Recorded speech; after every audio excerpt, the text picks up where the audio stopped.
This is the IBJ podcast for the week of August 31st, 2020, brought to you by the law firm Krieg DeVault. I'm Mason King. Welcome back to the podcast, everybody. Those of us who have been working from home for the last 5 months are probably intimately and painfully aware of all of the things that are wrong with our houses. Probably beginning with not enough room for a proper workspace for everybody in the house. Over at my place, we concentrated on hardscape and landscape outside. And by April, we had repaired all of the patio furniture. We'd restained the deck twice. We planted trees. And well, this is something we normally do. We ordered twice as much mulch as we really needed, and it's still in the driveway. In the meantime, up and down the street, folks have been working on their own projects, and I've been kind of curious, without being too nosy, about what they're doing and about how widely the remodeling bug has spread. It's a bit hard to quantify at the moment because we're still in the middle of it, but the online home remodeling platform known as Haus, that's with two Z's, reported a 58% annual increase in project leads for home professionals in June. And according to a recent survey from Porch.com, more than 3/4 of all U.S. homeowners said they had done some type of home improvement project during the pandemic. More than 3/4 also said they plan to take on a new project in the next 12 months. The top reason was finally having time. And the next was to make the home feel more cozy. To get a better handle on how this trend has manifested here in the Indianapolis area, I invited 3 guests on the podcast this week: a local architect, a local interior designer, and a design-build construction firm. All 3 have strong practices in home remodeling and had a lot of interesting things to say about how customers want to change their homes, how much they're willing to pay, and how they do it during a health crisis. Here's our interview. I am pleased to welcome to the IBJ Podcast virtual studio Heidi Woodman, the owner of Haus Love Interiors design firm. It's located really right at that border between Patrick Kestner and Broad Ripple. Heidi, thanks for being with us. Thank you for having me. Also joining us is Matt Troyer, owner of Emergent Construction, a design build firm located just north of downtown. Matt, thanks for joining us. Thanks for having me. And our third guest is architect Patrick Kestner. He has worked as an architect and project manager in the Indianapolis area for 16 years and recently started his own studio, Still Architecture and Design. Patrick, welcome. Thank you. And even though I identified where a couple of you are headquartered, Patrick and Heidi, I know that you do work in central Indiana, but also in other states. And Matt, you are mostly in the Indianapolis metro area. Is that right? That's correct. Let's get down to business and talk about business. Just a basic question. Have you recently seen, what people are talking about nationally as an increase in home remodeling business? And if so, about when was the month that it really became evident? Well, I think, I guess I'll chirp in here first. I think recently, over the past probably, few years, business has been very good in the residential realm. I think through the pandemic, I guess at least from my side of the world, things haven't really slowed down. They've stayed very steady. And project types have morphed a little bit, I guess, or what clients are looking for. But, I think in March, it all everybody got a little kind of scared. Maybe we all kind of retreated in. But I think April again, things really started looking really good, and at least on the design side of things. What about you, Matt? What did you see? Or have you noticed really a discernible difference over the pandemic? Yeah, I would probably echo a lot of that I think March and April was a little bit of just fearful unknown that people didn't know what to do. So there was kind of a pause, and, obviously we were mid-project because things have been pretty strong over the last few years. So, whether it was finishing up current projects and that kind of thing, but there was probably a little bit of a hiccup of incoming leads or just like a lot of, let's wait this out and see how things go before we continue on. So, but really since April, about that same time, like it's been pretty wild, and we've been taking so many calls. It's pretty fascinating how many more leads have been coming in daily, even this week than previously. So it's definitely grown. And what about you, Heidi? Same. Yeah. Initially in the beginning, a couple clients were nervous, especially our larger clients that had just signed a contract. They reached out and said, we still want to move forward, but can we just kind of keep a close eye on the news and just see how things are going? But within the month, they picked back up. And for me, I've seen a huge increase in at the beginning of the summer in design. I think my clients were feeling more comfortable.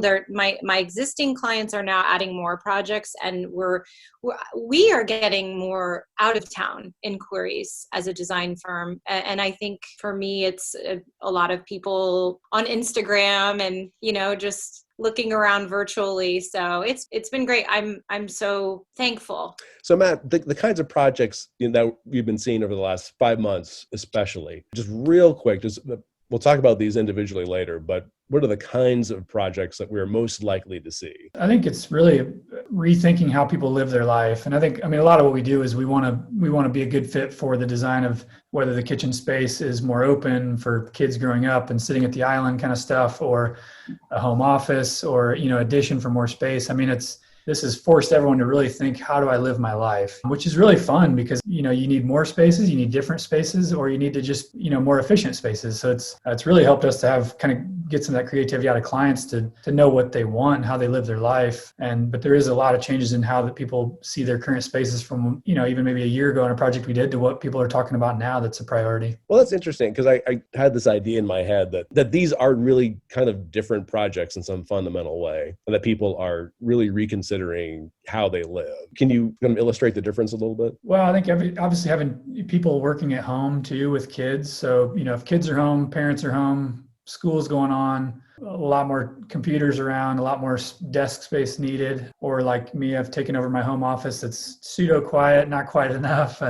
Told my wife to have the kids get down in the basement for a little bit. I think it's really just rethinking how you live, and then people being around each other more. So they want, a little bit more private spaces, or just dedicated workspaces, whether it is a combined office or smaller spaces to be able to pop up and work. So you're not, you can keep the noise down and spread out around the house a little bit. Yeah, because I really did want to ask about like home offices. Our podcast 2 weeks ago actually was about how people are coming to the realization that they're going to be working from home for a while, and that they need to have some kind of dedicated space, or a more dedicated space, or that their kids need a remote learning space. Patrick, have you seen that? Yeah, I think, over the past, Lord knows how many years, there's been this trend of open living, right? Kind of like dining, kitchen, living, all kind of open space. And there's some real benefits to that. There's the connectivity just spatially that you get from that. And then you get really great connectivity to the outside, potentially, where you share views, you share light. The downfall of that is there is no privacy, right? You still need to be able to get somewhere and be able to get behind a door just for functional privacy, basically. So,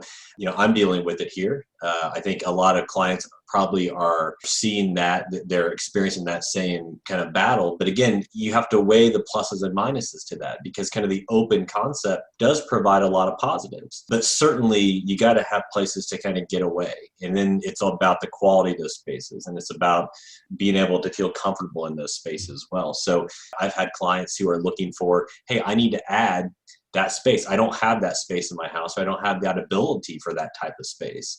So, how do I add an office? How is that done economically? So it's certainly a conversation. And I think it's, as Matt said, as people start to reevaluate how they live just their daily lives, that certainly is going to have future impacts on design just in general, and future trends without a doubt. Are we going to go back to something that's a little more 70s, where houses are a little more divided up? Or will it stay open living, and then do we just create these functional spaces that allow for those kind of breakout spaces? So I think it's going to be on a case-by-case basis, and really just on people's preferences, because everybody's different. Heidi, is there a way with interior design where you can kind of reshape maybe an open area somehow and make it more private? I really feel like with my clients, they are not a big fan of having that open space for an office environment, because they really want to have their space to focus and work and sort of be away from their children. So I have not incorporated office spaces into an open area. They've all been pretty separated. They've all explained to me specifically they want it to be like they're coming to work. This is their space. And for me, when I'm at home and my kids are with me, I'm in my office right now at home and it's very open. They're asking me questions all day. They're, Mom, what's for lunch? Mom, can I have a smoothie? We are, like, for new builds, they're incorporating smaller offices into their kitchens, just like a little, like sort of an extra office space, or additional, like not just one office, but two, one for the husband and one for the wife. Okay, let's take a quick break to hear from our sponsor. This is the IBJ Podcast. The IBJ Podcast is brought to you by Krieg DeVault, a trusted and dynamic law firm representing a wide variety of local, regional, and national clients. Committed to each other and to every client, Krieg DeVault prides itself on integrity, professionalism, respect, and excellence. Financial institutions, global manufacturers, national healthcare providers, and successful organizations of all sizes and market focus rely on Krieg DeVault to create innovative and successful business solutions. Connect today at www.kriegdevault.com. One of the things I've heard about is repurposing space for workout areas. Matt, have you heard anything about that? Yeah, in one project that we're currently working on, we actually just broke ground this week, that would be kind of a cool highlight that fits into all this, is we're actually building a tiny home. It's a studio. We just broke ground on it, and it's basically like a 15 by 15. The couple is going to use it for a detached office because they have two kids at home. And it's real modern, really, really contemporary, right off the deck of the patio. But it's a really cool design. And the beauty of that kind of space is it can be flexible for other purposes. So, I mean, definitely people staying home and not being comfortable going to gyms. I think it's also been a priority to make sure there's at least a corner that you could use for some kind of workout. If it's minimal, some cardio stuff or some light stuff that's not a big, heavy weights and those kind of things. But I think a lot of what we've been trying to do is we've had to learn to be flexible, right? Over the last 6 months, like flexibility is huge. And as life changes with, small kids at home, babies to 2s to 5s and then 5 to 10, and like life changes and like the needs for your rooms change.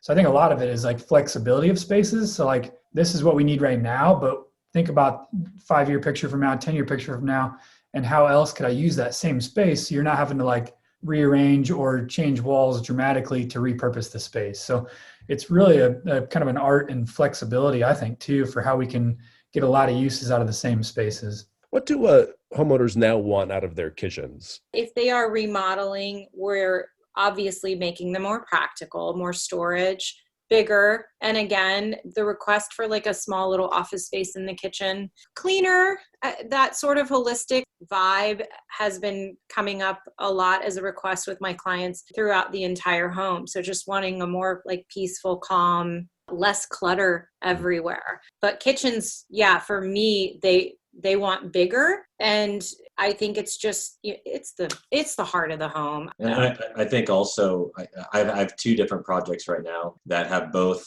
asked for an idea of more of a glorified pantry. The butler's pantry isn't really the terminology anymore, but I think the idea of additional storage, it's the Costco effect, right? Not the hoarding mentality, but that idea that you do have a place to put things.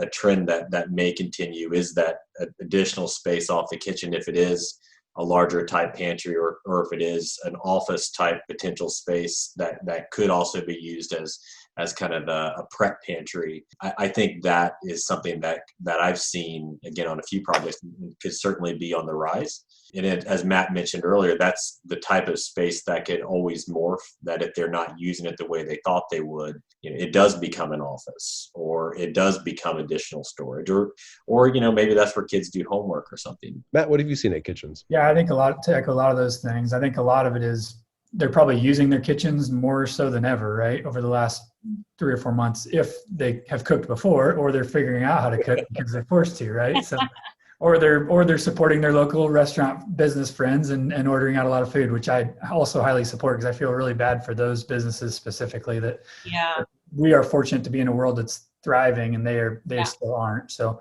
but like Heidi said, the kitchen's the heart of the home. I don't think that will ever change. That's probably 90% of our projects start with a kitchen discussion. And I think durability might be another thing to talk about too, because they're probably using it more than they were. So it's the durability of the cabinets or the products on the countertops and those kind of things. But probably just a little bit more space because one or two people are now in the kitchen more regularly, and thinking through flow of that is probably even a more important discussion than just aesthetics of how pretty the kitchen looks, you know? Heidi, you mentioned something about sort of an uncluttered or clean look, just as an overall kind of aesthetic. Did I read that right? That's been trending for a minute, and it's kind of my look.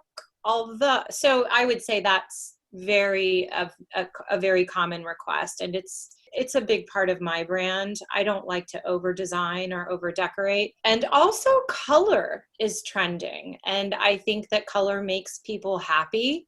It's trending in design for sure, because that sort of white and black sort of farmhouse look has been huge forever with like pops of, raw wood. So I'm happy to see color. It's always a challenge when you're working with color, but I think it makes people happy. So I think a little bit of both for me, the clean, holistic, bright white, organic look, and also color. We're putting color in rooms that you're not in as much, but we're adding it to offices, dining rooms, bathrooms, and I really enjoy that. We always talk about, the colors that are either in season or just hot at a particular moment. Is there a set of colors right now that are more popular than others? Yeah, salmon, ochre. Salmon is back? Yes. You're kidding. Salmon is back with a vengeance. Yes. I mean, it's everywhere in bouclés and in mohairs. Green, deep, rich greens are really trending. So yeah, I think those are the top three colors that we see a lot with accents. I know I've been alive for too long now that I've seen salmon. I know. What do you think about painted oak? What do you think about painted oak coming back? That's an interesting question. Are you guys seeing like a different preference for materials now? I see a draw more into the wood grains. And I think, to echo what Heidi said, like white is still probably 75% of the kitchens. I mean, it's still a huge number, maybe a little bit less than that, but we're definitely seeing a trend back a little bit more into the wood grains being just to warm up a space a little bit, I think. We joke, but literally like painted black oak is like really popular. And it's a lot of the medium brown oak of the 80s and 90s is not where we're at, but it's that oak, that grain is still a beautiful grain in the right application. Well, I guess I'll add on that too. I think there's real value to the idea of kind of blurring that line between nature, outdoor, and interior.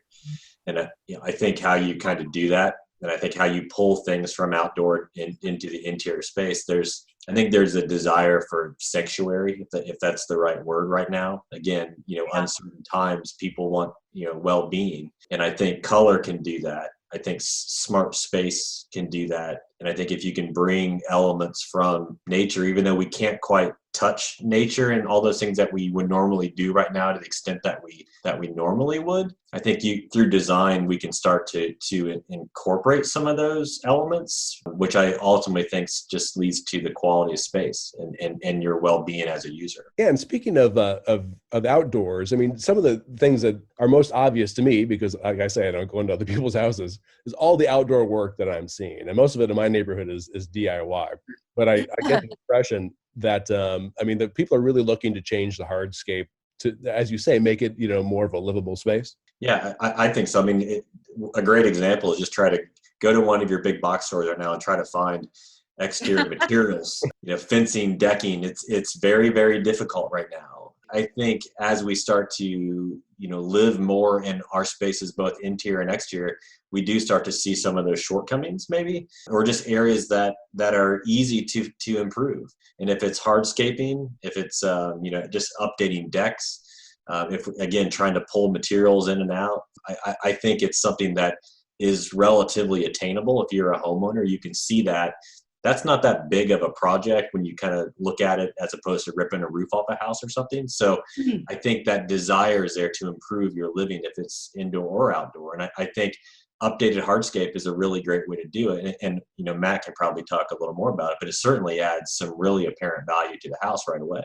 Yeah. What do you think, Matt? Yeah, that's a booming area. I mean, I think we touched on it earlier that before we started recording that, I love the outdoors too. I'm a runner and and Heidi is a hiker. Like, we want to be outdoors. And I think there's life, there's something about life that we're meant to be outdoors. So connecting those spaces from how you live your life day to day, maybe it's a covered roof to have an outdoor living space or, a full fireplace. I think that I think a big part for us that how we survived, kind of that hardest part of the the COVID early on, was that we could be outside, and it's just how we're meant to live. So those kind of projects are just, it's ridiculous. I mean, if you think about trying to get a pool company out right now, you're probably talking next year. Patrick, you had a story. We actually spoke on the phone yesterday about you're doing a little bit of work outside. Is that right? And you've had, as you said, an incredible problem finding the material. Yeah. We had some work done on our pool, actually, which then caused some other work that had to be done, which led to other work that had to be done. So it kind of, like a typical home renovation, maybe that you're kind of trying to do it yourself, it just spirals. But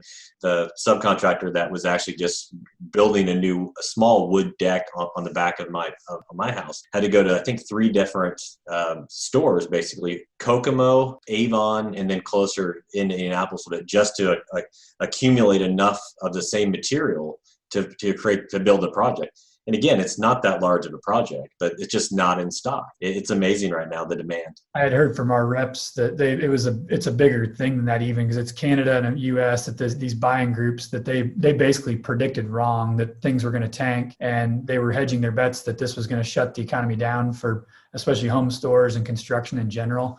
So a lot of the lumber mills just shut down, and they missed the mark, and especially home stores, it shot through the roof. So there's just a major shortage right now of them trying to get back online and get product back out again. Yeah. It's amazing to me that people are spending money at all right now. And these sound like pretty intensive projects. Can you kind of give me a range of what people are spending on this kind of stuff? I guess that's all over the board, right? It is all over the board. I mean, it's what... My little mind says tens of thousands of dollars on a project, but that's what it sounds like to me. I mean, are people going 6 figures on some of these? Oh, yeah. Plenty of outdoor spaces in the 6 figures range, yeah. But there's also, the lower it's, whatever your budget is, I love the 6-figure budgets, but they are all across the board. I think it just depends on where you're at, location, and they're doing. Yeah, I mean, from a simple screen porch to it just depends, like you said, from a simple screen porch to a massive pool hardscape included in that. I mean, that's where you can go from, maybe the 20s to the 200s, Since we're in the middle of a pandemic, how do you navigate working on people's houses or even just walking through them, when I would assume that most of us are at least kind of anxious about that? Yeah, I mean, I think you just have to be Mask up. Yeah. have to be courteous and careful, right? I mean, you have to take all the precautions that you do anywhere else. I've had more meetings with new clients outside of their houses, but to get a good idea of the scope of the work, you have to engage. You have to go in and take a look and just be smart about it, right?